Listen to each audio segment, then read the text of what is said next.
नमस्कार हरि प्रेमियों, आपका स्वागत है। हरि प्रेमियों, कैसे हैं आप? उम्मीद है आप सब अच्छे होंगे।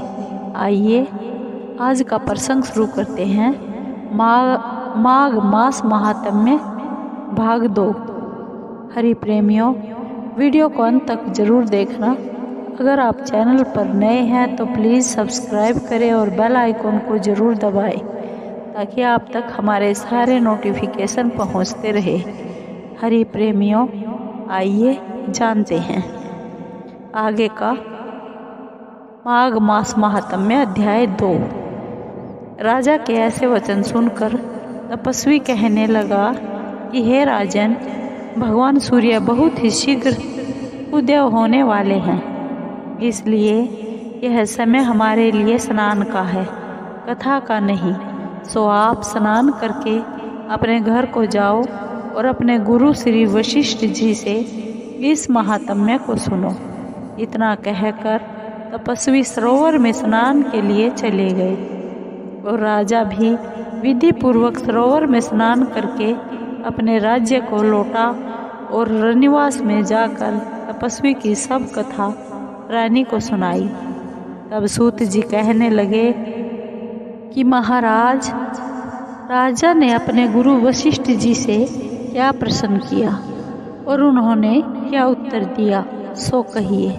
व्यास जी कहने लगे, हे सूत जी, राजा दिलीप ने रात्रि को सुख से सोकर प्रातः समय ही अपने गुरु वशिष्ठ जी के पास जाकर उनके चरणों को छूकर प्रणाम करके तपस्वी के बताए हुए प्रश्नों को अति नम्रता से पूछा कि हे गुरुदेव जी, आपने आचार, दंड, नीति, राज्य, धर्म तथा चारों वर्णों के चारों आश्रमों की क्रियाओं, दान और उनके विधान, यज्ञ और उनकी विधियाँ, व्रत, उनकी प्रतिष्ठा तथा भगवान विष्णु की आराधना अनेक प्रकार से तथा विस्तार पूर्वक मुझको बतलाई। अब मैं आपसे माघ मास के स्नान के महात्म्य को सुनना चाहता हूँ। सो हे तपोधन, नियम पूर्वक इसकी विधि समझाइए। गुरु वशिष्ठ जी कहने लगे कि हे राजन, तुमने दोनों लोकों के कल्याणकारी, वनवासी तथा गृहस्थियों के अंतःकरण को पवित्र करने वाले माघ मास के स्नान का बहुत सुंदर प्रश्न पूछा है।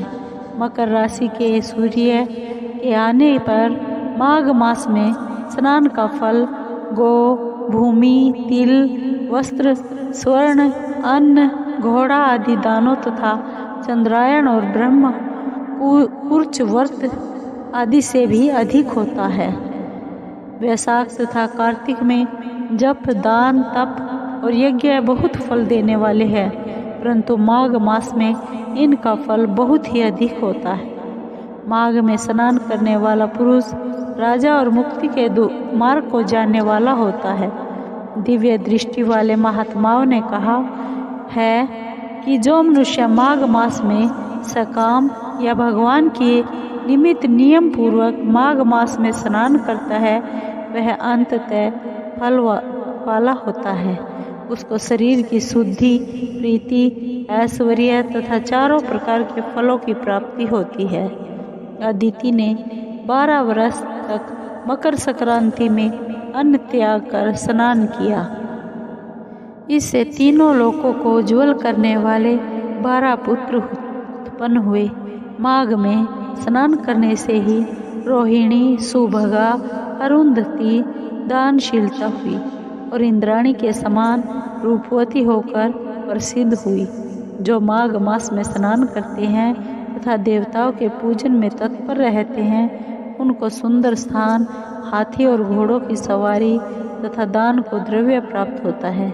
अतिथियों से उनका घर भरा रहता है और उनके घर में सदा वेद ध्वनि होती रहती है। वह मनुष्य धन्य है जो माघ मास में स्नान करते हैं, दान देते हैं तथा व्रत और नियमों का पालन करते हैं और दूसरों के पुण्यों के क्षीण होने से मनुष्य स्वर्ग से वापिस आ जाता है। परंतु जो मनुष्य माघ मास में स्नान करता है, वह कभी स्वर्ग से वापिस नहीं आता। इससे बढ़कर कोई नियम, तप, दान पवित्र और पापनाशक नहीं है। भृगु जी ने मणि पर्वत पर विद्याधरों को यह सुनाया था। तब राजा ने कहा कि ब्राह्मण, भृगु ऋषि ने कब मणि पर्वत पर विद्याधरों को उपदेश दिया था, सो बताइए। तब ऋषि जी कहने लगे कि हे राजन, एक समय 12 वर्ष तक वर्षा न होने के कारण, सब प्रजा क्षीण होने के कारण संसार में बड़ी उद्विग्नता फैल गई। हिमाचल और विंध्याचल पर्वत के मध्य का देश निर्जन होने के कारण श्राद्ध, तप तथा स्वाध्याय सब कुछ छूट गए। सारा लोक विपत्तियों में फंसकर प्रजाहीन हो गया। सारा भूमंडल फल और अन्न से रहित हो गया। तब विंध्याचल से नीचे बहती हुई नदी के सुंदर वृक्षों से आच्छादित अपने आश्रम से निकलकर श्री भृगु ऋषि अपने शिष्यों सहित हिमालय पर्वत पर गए। इस पर्वत की चोटी नीली और नीचे का हिस्सा सुनहरी होने से सारा पर्वत पीताम्बरधारी श्री भगवान के सदृश लगता था। पर्वत के बीच का भाग नीला और बीच बीच में कहीं कहीं सफ़ेद स्फटिक होने से तारों से युक्त आकाश जैसी शोभा को प्राप्त होता था।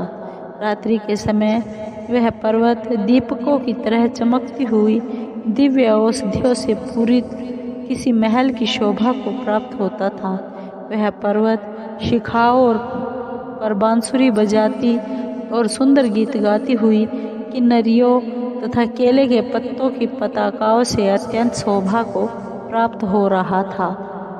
यह पर्वत नीलम, पन्ना, पुखराज तथा इसकी चोटी से निकलती हुई रंग बिरंगी किरणों से इंद्रधनुष के समान प्रतीत होता था।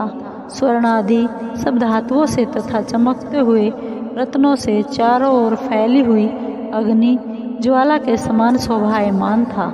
इसकी कंदराओं में काम पीड़ित विद्याधरी अपने पतियों के साथ आकर रमण करती हैं, और गुफाओं में ऐसे ऋषि मुनि जिन्होंने संसार के सब क्लेशों को जीत लिया है, रात दिन ब्रह्म का ध्यान करते हैं, और कई एक हाथ में रुद्राक्ष की माला लिए हुए शिव की आराधना में लगे हुए हैं। पर्वत के नीचे भागों में जंगली हाथी अपने बच्चों के साथ खेल रहे हैं तथा कस्तूरी वाले रंग बिरंगे मृगों के झुंड इधर उधर भाग रहे हैं। यह पर्वत सदा राजहंस तथा मोरों से भरा रहता है, इसी कारण इसको हेमकुंड भी कहते हैं। यहाँ पर सदैव ही देवता, गुह्यक और अप्सरा निवास करते हैं। हरि प्रेमियों, आगे की कथा माघ मास के महात्म्य नंबर 3 में आपको सुनाएंगे। आपको ये कथा कैसी लगी? हरि प्रेमियों, अगर आपको वीडियो अच्छी लगी हो तो प्लीज़ लाइक कीजिए, शेयर कीजिए, सब्सक्राइब कीजिए और कमेंट ज़रूर कीजिए। धन्यवाद।